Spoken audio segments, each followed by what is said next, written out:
We got Sophie the Trophy, one half of the Blonde Bombers, coming out and exposing her truth with this Bria Hartley situation, and she's also letting it be known the behind the scenes and what's really going on with Caitlin Clark's injury. Just Rev Cunningham.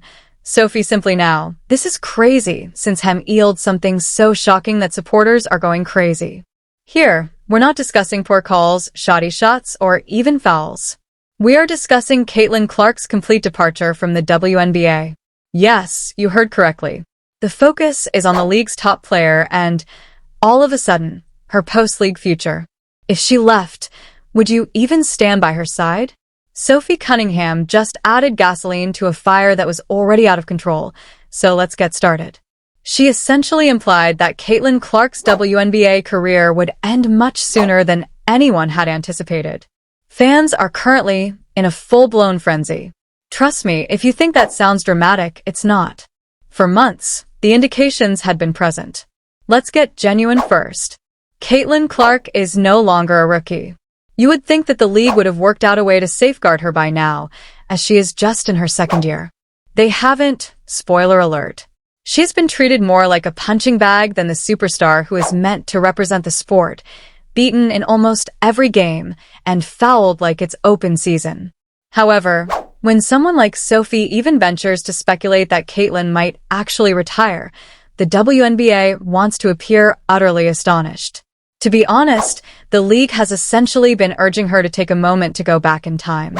Due to her numerous fines, Sophie Cunningham is essentially the WNBA's walking cash register.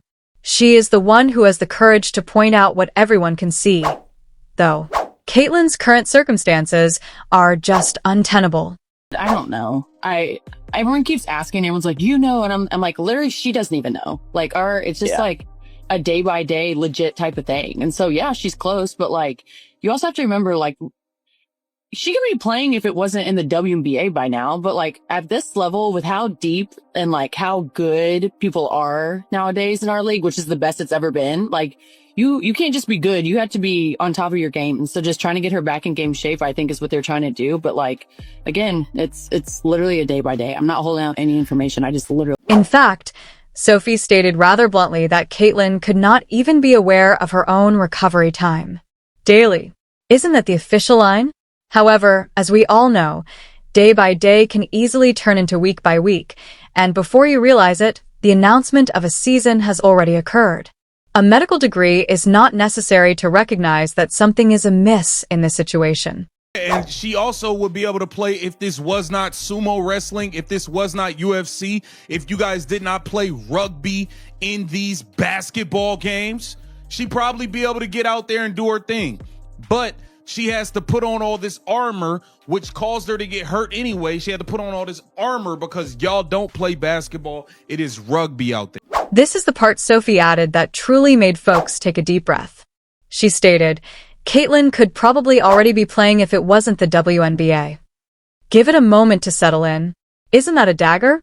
Consider what that actually implies. Caitlin would already be back on the court in a different league, or, to be honest, even in a different sport. However, the talent disparity isn't as lenient in this league. The politics are in some ways worse than high school theater, and the refereeing is completely unreliable. We're sitting here wondering whether Caitlin will play again this season, or, worse, whether she will even want to return next year, rather than celebrating the fact that she sells out every arena she enters. I love you trying to hold it down. We love that you were trying to hold it down. We wish you a speedy recovery. But as far as what's going on in the WNBA, we are on them. We going to stay on them. It's not going to change. It's not going to change. We're on today nonsense. Let's be blunt. Let's be completely honest. Caitlin Clark is not dependent on the WNBA. However, the WNBA is in dire need of her. Consider it. Everything absolutely took off as soon as Caitlin took the court, including the ratings, ticket sales, and souvenirs. This whole fever is meaningless without her. The league will just fade back into obscurity, and half of the stadia will return to being half empty. Caitlin brought this enormous spotlight, and it is now revealing all of the unsightly cracks. The awful refereeing is being seen by the fans. They are witnessing extremely selective sanctions and the royal treatment of some celebrities. while Caitlyn is shoved, hacked, and then somehow whistled for having the audacity to voice her displeasure. Paige blockers cough. It's crazy. I love Paige to death. Do not get me wrong. I think, like, again, I think she's a hell of a player and, like, would love to play with her one day. But those refs were giving her every freaking whistle last night. Like, you literally couldn't touch her. Couldn't touch her. And that shit is so annoying to me. Sophie was actually hinting at that double standard. Isn't that correct? She will be penalized if she even brings up Paige. Coaches can yell at referees, and it's just dismissed. But Angel Ree can directly state that Caitlyn has a special whistle and no one bats an eye. However, Sophie makes a joke or calls out partiality. Her bank account suddenly becomes lighter. Enforcement is not what that is. It's blatant targeting. And fans instantly begin to wonder, is this person out? When that targeting coincides with Caitlyn being the focal point of it. This is where the league starts to feel very uneasy. Because it doesn't seem like Caitlin Clark wants to waste her career being disliked by teammates and harassed by referees. She is a competitive person. She is quite intelligent in addition to being feisty. And why wouldn't she search elsewhere if she really feels that this league is physically harming her and depleting all of her energy? Guys, this isn't some hot take. It is merely plain sense. Let's take a moment to discuss Europe. For the sole purpose of earning money, countless athletes travel abroad during the off-season. They are paid more. They receive greater deference. Ironically, many of them claim that the refereeing is superior. Without ever dribbling in the WNBA again, Caitlyn could go tomorrow and instantly become the world's best-paid women's basketball player. And to be really honest, I wouldn't hold her accountable. To be honest, neither would her admirers. They would purchase the streams, watch her destroy teams in Spain, Turkey, or Italy, and follow her games online, leaving the WNBA to ponder how they lost their best star before her third season. Hold on, though, because there is another angle that might hurt the league much more. Caitlin Clark has a ton of amazing alternatives outside of basketball. She has already made references to her passion for golf. What if she adopted Paige Spiranak's strategy and focused on endorsement deals, press appearances, and possibly even professional playing? She has enough marketability to earn tens of millions of dollars each night doing something other than getting her face rat across someone's elbow. That is the WNBA's worst-case scenario. Instead of performing in Europe, Caitlyn simply said, "You know what? I'm playing golf. The pandemonium is yours to keep." It's already being whispered by fans. Wouldn't Caitlyn enjoy playing golf more? What if she simply played in Europe and returned only after the WNBA made a real correction? The league has a grave issue when whispers like that begin to become real conversations. So the departure of stars is not new. Maya Moore turned to go. Liz Cambage left. Many others took long pauses as well. However, Caitlyn is the most significant development in women's basketball history. Additionally, it would be a complete earthquake if she were to leave. Furthermore, we shouldn't pretend that the signals aren't there. Her non-attendance at film sessions, the ambiguous daily updates that never add up, the injury confusion, and now Sophie Cunningham's direct admission that no one knows what's truly wrong. It's more than just bad luck. A league is failing its greatest asset in that way.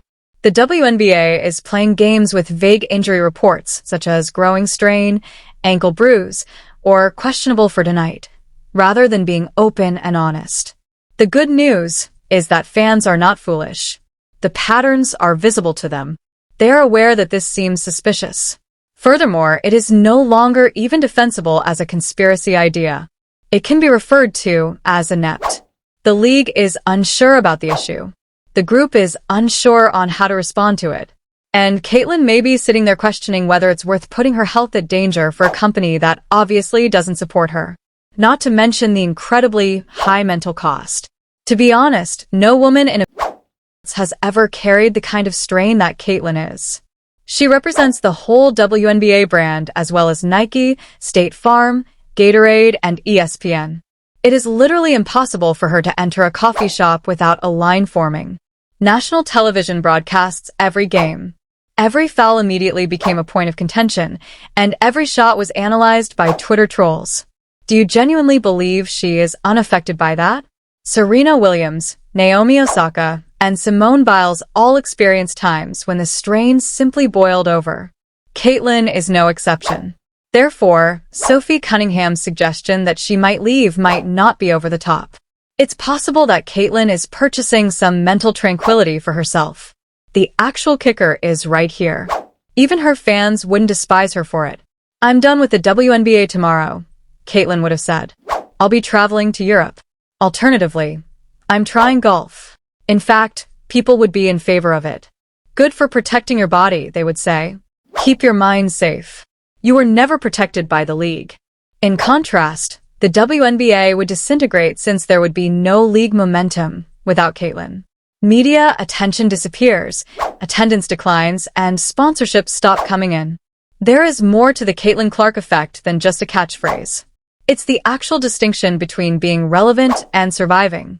Sophie Cunningham just expressed aloud what many people have been silently contemplating. Fans react differently when they hear an active player suggest that Caitlyn Clark should leave the WN. It no longer sounds like a rumor. It has the sound of the future.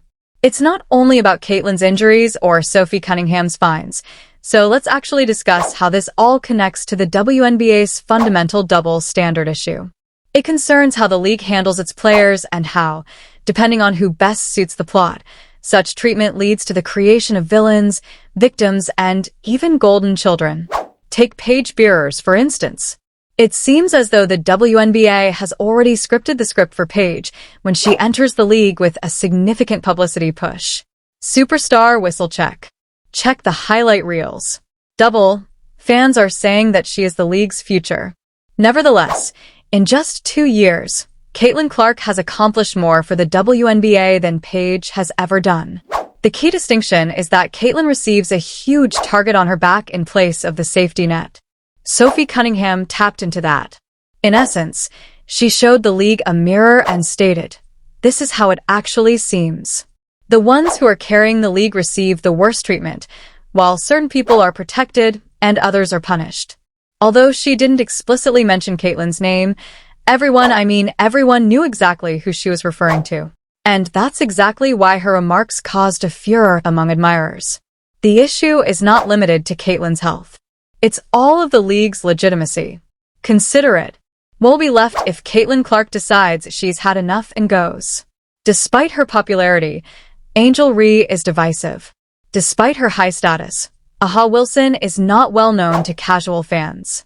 Despite all of the hoopla, Paige hasn't shown that she can lead a whole league. The WNBA appears much like it did prior to Caitlyn's arrival, battling to sell tickets outside of a few places, vying for publicity, and pleading with ESPN for broadcast. Sophie's words struck such a deep chord because of this. It wasn't merely conjecture.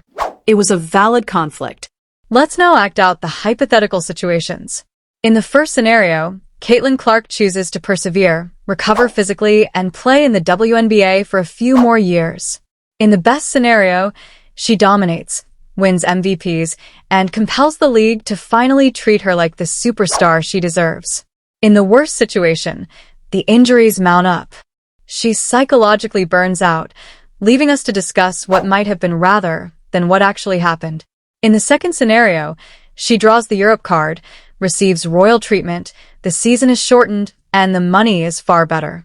Imagine American fans streaming Caitlyn's performances in the middle of the night as she completely fills arenas abroad in places like Spain or Turkey. There are no words to describe how embarrassed the WNBA would be by it. The third scenario. Sport shifts for Caitlyn. She brings to golf her fierce competition, her ability to sell, and her enormous fan base. People may chuckle at the notion today, but keep in mind that they did the same when Michael Jordan attempted baseball. The distinction is that Caitlyn may be a successful golfer without being Tiger Woods. All she has to do is turn up, hit a club, and get money from sponsorships. And trust me, there would be a long line of sponsors. Any of those situations is plausible. And for the league, that is the really frightening aspect.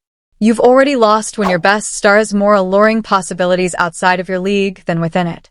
The silent segment was spoken aloud by Sophie Cunningham. However, because the fans are the ones who are really driving this, let's get back to them. Supporters aren't dumb. They observe the obvious disparity in how Paige and Caitlyn are treated. They observe how other players get away with their labor as Sophie's fines mount. They observe how the league's public relations apparatus attempts to spin every single controversy, how the officiating is biased, and how the injury reports are ambiguous. And you know what? They no longer purchase it. With Caitlin Clark, the WNBA had a once-in-a-generation opportunity to develop. They've put her in what seems to be a rigged game rather than shielding her. That's precisely why the discussion surrounding her future is so current. In the event that the league does not act quickly, Caitlin may decide for them. And believe me, it won't work out well for them. What would happen then if she left? The truthful response is complete anarchy. Sponsorship would collapse. TV ratings would fall off entirely. Overnight, the Caitlin Clark effect that increased league-wide attendance would disappear. The wildest portion comes next. Fans wouldn't even hold Caitlin accountable. It would be the WNBA's fault. They would be quite correct if they claimed that the league made a mistake. Everyone was just given a taste of the brutal truth by Sophie Cunningham. And now that people are taking it so seriously, the WNBA has to deal with it. So, this is the crucial query. Do you believe Caitlin Clark will persevere, move to Europe, or even surprise everyone by quitting basketball entirely? This story isn't going to slow down anytime soon, so share your thoughts in the comments section below. If you liked this analysis, please remember to hit the like button, subscribe, and keep checking back because the Caitlin Clark story is only going to become greater.